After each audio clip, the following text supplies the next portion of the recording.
Hey friends, you're watching BrainStormAcres. I'm Henry. And I'm Irene. We're going to talk about who is Eve. Right. The other day when I was doing a little garden tour, I mentioned that we've been calling it our Eve Memorial garden out there because a person that we knew from the medieval group, that we played with, had given us a whole stack of iris. You know, your iris continue to grow, and if they're comfortable, and continue to grow and divide. And at some point, you have to clear out your beds and replant it so that because they get overcrowded. So she did that probably, I don't know, 6 years ago, maybe. Probably 6 or 7 years ago. Yeah, right? And when I heard she was doing it, I was like, oh, I would love to have a bunch of iris because I've been wanting iris here for a long time, but it's expensive to get a whole bunch of iris. So I went down and picked up some tubers from her when she was busy dividing the iris in her yard. Right, right. And we built a whole new bed, which we devoted, not entirely, but to a large extent to the iris. And then I had leftover iris tubers that I didn't want to throw away. So I put them in the center bed in the other part of the garden too. And, you know, we had to get the water established. And I mean, it was quite the project, but it was worth it because it's really quite a beautiful display. And we've had some very nice displays before, but this is by far the very nicest display we had. It's fabulous. The blooms have just been tremendous. And one of the things we were very excited about was the fact that when we first planted it, most of the larger tubers were purple. Yeah, purple. We only had a couple of whites and a couple of yellows and lavenders. They just happened to be smaller corms, so they didn't produce flowers for a year or so. And now that everybody's mature, we've really got a nice display of colors, which is very cool. And it's amazing how much they smell. I actually, although I grew up around iris, I never realized they smelled until we came here. And it's because we have such a large display of them here that you can actually smell it. Well, this year by far has been the biggest display of iris that we've had. Right, and I have spent time, I always make sure it's pretty well weeded out, and I've fertilized and done all that sort of stuff, and it gets watered. It's on an irrigation system and everything. Yeah, we built a bed specifically for the iris because we had them and we knew we wanted to have a good place for them to stay. Right, right. So they're in the wintertime, they get irrigated by having all the snow from the front patio thrown on them. And then, of course, any precipitation that comes from the sky, they also collect. But during the summer, they have to be watered. And yeah, it's been quite the display this year. So it was sort of ironic that Eve passed in January, the end of January. She had cancer. Yeah, she was a breast cancer survivor, and unfortunately, like some people, she continued to smoke, but that's not, as far as we know, that caused the problem. I don't know. She had colon cancer in the end.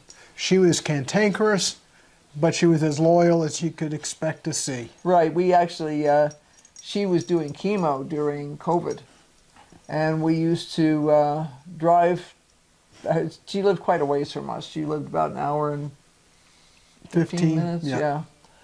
So we couldn't get down there too often, but we would try and get down there a couple times a month and take veggies from the garden, and we would stand out in the front yard and talk to her kind of long distance, but we could see her. We wore our masks.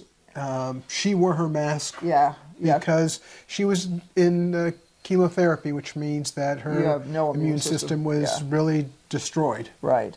And we did that for quite a while, More than a year. All during COVID we did that. Yeah. And whenever we had veggies and stuff, because previously she lived in I don't want to say an older neighborhood, but slightly older neighborhood, where a lot of the original people there had planted fruit trees. So I used to go down every summer, usually a couple of times during the summer, to pick cherries and apricots. Apricots, right. And pears. Unfortunately, I was only able to go once. Yeah, he was always out of town when it became available. But yeah, I still have jams and jellies and stuff in the pantry that because I made huge quantities. And they taste great. Yeah, but it was one of those things where each year, because of our travel schedule, some years I couldn't be there.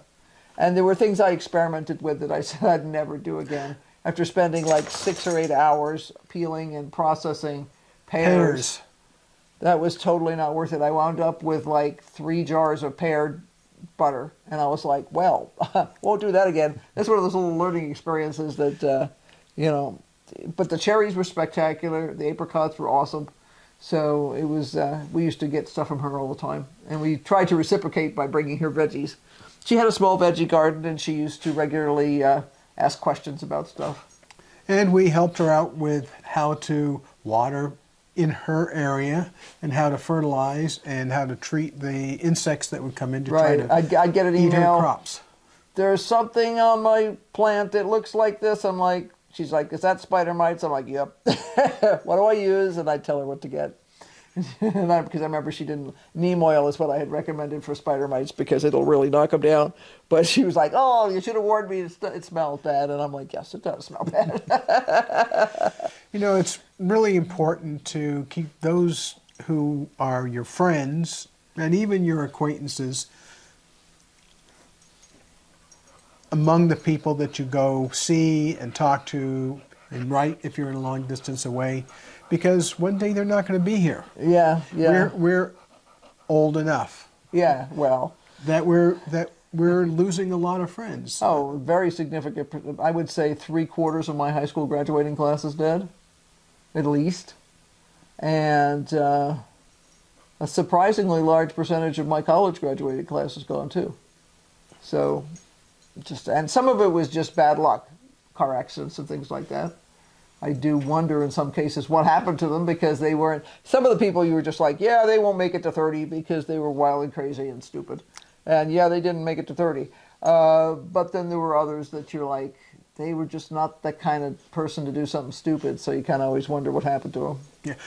We wanted to go ahead and take this opportunity to really explain who Eve was to us. Really the first real personal interaction happened the first couple of years we were here because she drove the hour and 15 or 20 minutes to come out here so I could teach her how to make mead. Right, right. Yeah. And that began a very long collaboration, mostly with us teaching her how to do things. One of the things that she said was, you know, I like taking things to events, but it's so expensive to bring a little bit of cheese and a little bit of fruit. And what I said is, hey, there's a way to make cheese that's really easy, it's really quick, and it's really inexpensive. If you can afford a gallon of milk, you can make cheese. And people will love it. And she did it, and then what really made me tickled was that she started teaching that same way of making cheese. So that one interaction turned into dozens of people learning how to make soft cheese. Right, right. And that's, you know, we've always tried to share those sort of things because somebody shared that with us years ago. And, you know, you could go to the grocery store and you can spend $8 for a little teeny thing of soft cheese, or you can get a gallon of milk and make a much larger pile of cheese that you can then divide into multiple batches and flavor differently, so you have like a selection. Well, thanks for watching. I hope that this little bit of explanation explains more about why we call this bed the Memorial Garden, yes. Yes, because in a way it's become a memorial garden. We love it because of the blooms, and we certainly had no plans to name it a memorial garden. But you know, this spring it just seemed to make sense. Irene said it kind of offhand one day, and my reaction was, hey, that's a good idea. Yeah, well, you know, it was, I'd find myself, and the last year, because of her illness and our busyness and all that stuff, we hadn't seen one of those as much. But ouch. Yeah, I know, he's being a little No, he enthusiastic. just put his paw up on me. Yeah, well, he's got big feet. And And no, don't bite. Yeah, really. No, not there. Okay. But Anyway, so we got distracted here by Yes. Rufus. overexcited. What was I saying? Anyway, We didn't see her as much as we wanted to in the last 6 months of her life. right, and we actually did not realize that she was terminal. She actually, she chose to keep it secret from everybody but the closest family, and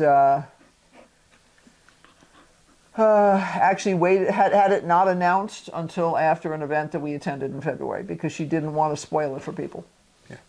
She didn't want people to be all memorializing her at the event, and so we actually found out while we were packing down at the event that she had passed.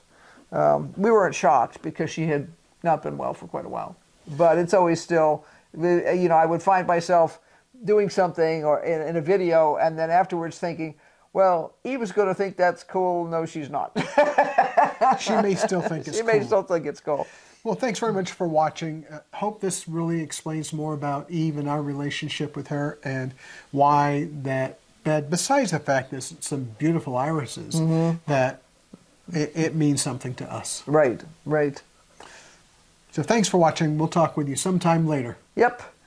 Be sure to like and subscribe and hit that notification bell, because obviously we are going to be doing tons. I've been working a whole stack in the greenhouse, updating irrigation, doing all kinds of stuff. So. And I've been busy getting bits and bobs and pieces and things put together for this event that we're going to be going to really soon. Right. We always joke about the fact that the only time we get to relax is at events, because there's a limit to what you can do at an event. You know, you're at an event, you're not at home. You can have a list this long of things you need to do when you get home, but you can't do them. Yeah, so So you actually have to have some downtime. say goodbye, Irene. Bye. Bye. Keep brainstorming. Yeah, we definitely do. He's all relaxed now. Yeah, of course he is. We've had enough talking, haven't we, Rufus? He says, I'm done being a turkey now. Now I'm about to become a bigger turkey. Yes.